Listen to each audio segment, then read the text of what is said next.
جی السلام علیکم، میں ہوں حسن طلال اور آپ دیکھ رہے ہیں پولیٹیکلی یورز بائی حسن طلال۔ جیسے کہ میں نے آپ کو کہا تھا کہ اب سے وی لاگ تھوڑی سے زیادہ ہوا کریں گے، تو آج کا وی لاگ ہے ہمارا جو لیٹسٹ ہیئرنگ ہوئی ہے سپریم کورٹ میں ریگارڈنگ اسلام آباد ہائی کورٹ کے جو 6 ججوں نے خط لکھا تھا سپریم کورٹ اور سپریم جوڈیشل کونسل کے نام، اس سے ریگارڈنگ۔ تو وہ جس طرح سے میں احوال بتانے لگا ہوں آپ کو کورٹ پروسیڈنگ میں کیا ہوا، اور بیسیکلی میں نے اسے کیا اخذ کیا اور کیا اس کا نتیجہ ہے، اور اگر آپ 2+2=4 کریں اور چیزوں کو کنیکٹ کریں تو کس طرح سے آپ کو کرنٹ سسٹم کی، کرنٹ پالیٹکس کی، کرنٹلی جو کہہ لیں کہ وہ سچویشن ہے، ڈیڈ لاک ہے عمران خان کا پاکستان کی اسٹیبلشمنٹ سے، اس کی سمجھ آتی ہے۔ تو جو سٹارٹ ہوئی پروسیڈنگ، اس میں اٹارنی جنرل آف پاکستان منصور عثمان عوان آئے روسٹرم پہ،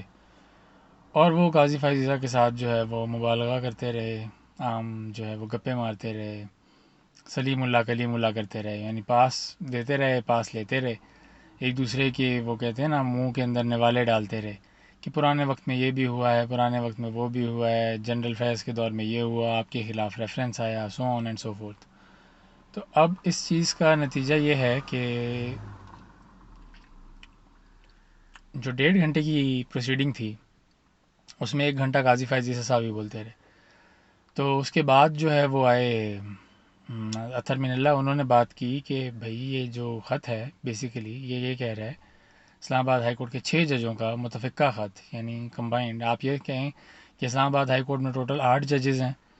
اور 6 ججوں نے کہہ لیں عدم اعتماد کر دیا اپنے چیف جسٹس عامر فاروق پہ، کہ یہ ہماری بات نہیں سن رہے، یہ فل کورٹ میٹنگ نہیں بٹھا رہے، یہ اس سے ریگارڈنگ کوئی بات نہیں کر رہے، کہ ہمیں جو ہے وہ آئی ایس آئی سے، بیسیکلی آئی ایس آئی سے پریشر آتا ہے کہ آپ جو ہے جب اس کا یہ فیصلہ کریں، اس کا وہ فیصلہ کریں اس کیس کا۔ تو اب آئی ایس آئی کسی کی طرف سے جو پریشر آتا ہے اس کے اوپر عامر فاروق کا ٹریک ریکارڈ یہ بتاتا ہے کہ عامر فاروق بیسیکلی بہت زیادہ حد تک کمپرومائزڈ ہیں اس معاملے میں، وہ کچھ نہیں کر سکتے۔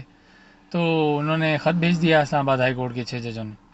اب اس کے اوپر پہلے تو قاضی فائزہ صاحب نے کوشش کی کہ اسے کمیشن کھیل کے ٹال دیا جائے۔ انہوں نے former chief justice of Pakistan Tassaduq Hussain Jilani کو کہا کہ آپ ایک ممبر کمیٹی کا حصہ بنیں۔ انہوں نے وزیر اعظم سے ملاقات کی، جس ملاقات میں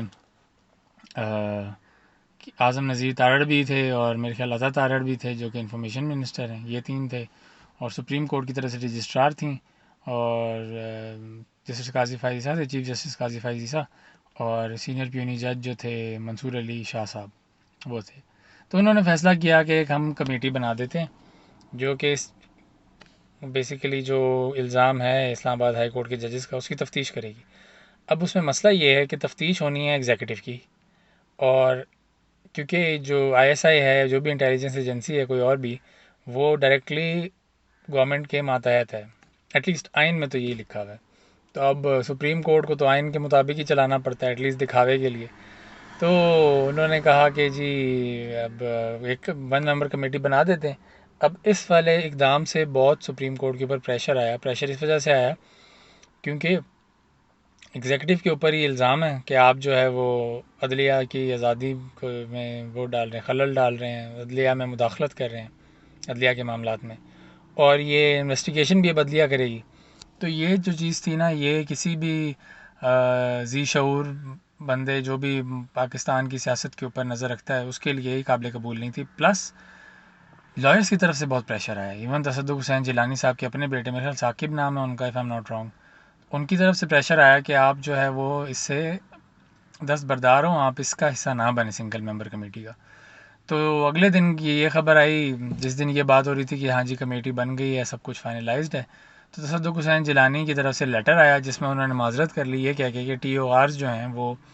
اس کے یہ بتاتے ہیں کہ یہ عدلیہ کے انٹرنل معاملہ ہے، اور عدلیہ کو اس کے اندر خود انویسٹیگیشن کرنی چاہیے رادر دین ایگزیکٹو کی کسی برانچ کو، یا کوئی کمیٹی بنا کے، کمیٹی بھی بیسیکلی ایگزیکٹو کے ماتحت ہوتا ہے نا، اس کے تھرو انویسٹیگیشن کریں۔ تو اب ہوا یہ ہے کہ قاضی فیض عیسیٰ کلیم اللہ سلیم اللہ کھیلتے رہے اٹارنی جنرل کے ساتھ، بڑا جو ہے نا پتہ چل رہا تھا کہ ایک گٹھ جوڑ ہے قاضی فائز عیسیٰ کا کرنٹ رجیم کے ساتھ، کرنٹ جو گورنمنٹ ہے اس کے ساتھ، پی ایم ایل این کی گورنمنٹ جو ہے کرنٹلی، اس کے ساتھ قاضی فائز عیسیٰ کی بڑی انڈرسٹینڈنگ ہے. تو بیچ میں اطہر من اللہ نے انٹرپٹ کیا، فائنلی 1 گھنٹہ سن کے یہی سب کچھ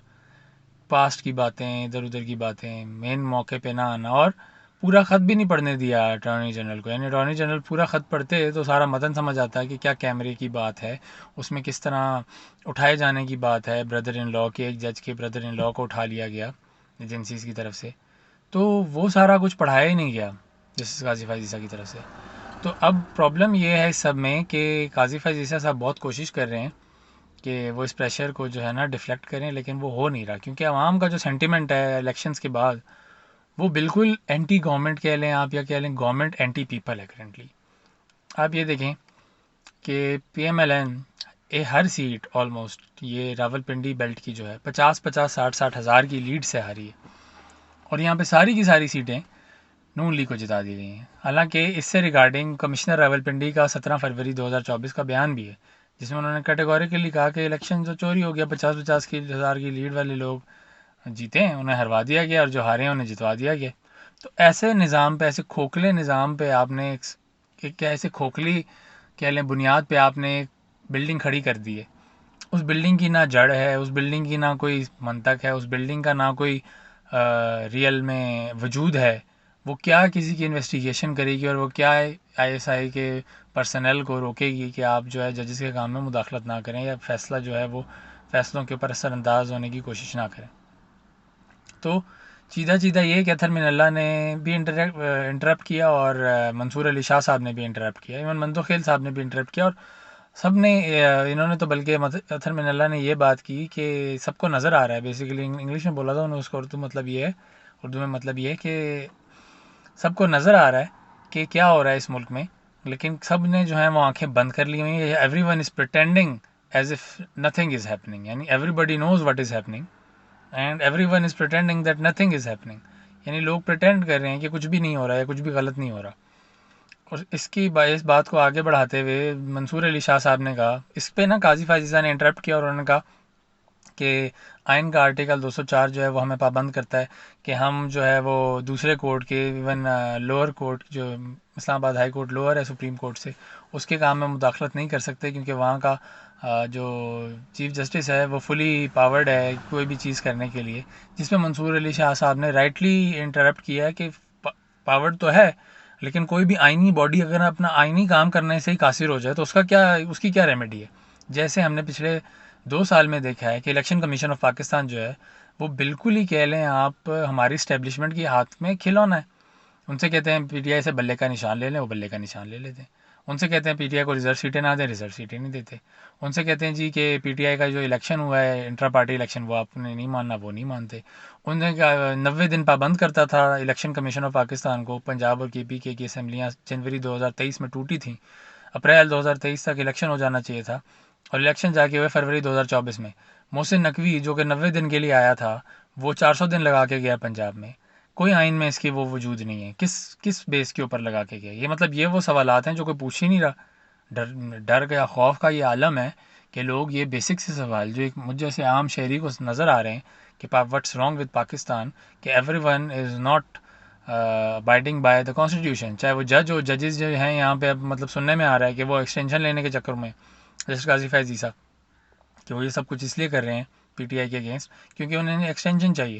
تو جو اتنا آبویسلی چیزیں نظر آ رہی ہوتی ہیں عام عوام کو، وہ اب آپ ان کا گلا نہیں گھونٹ سکتے، اب آپ ان کی آنکھیں بند نہیں کر سکتے. الیکشن کے دن کیا ہوا وہ پوری عوام نے دیکھا بھی ہے، وٹنس بھی کیا، محسوس بھی کیا. وہ سب کے جس نے بندے نے ووٹ ڈالا ہے، مجھ سمیت،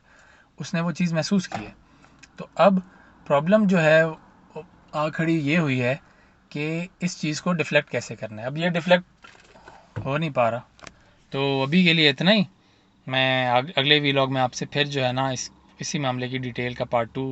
کا ذکر کروں گا. بہت شکریہ.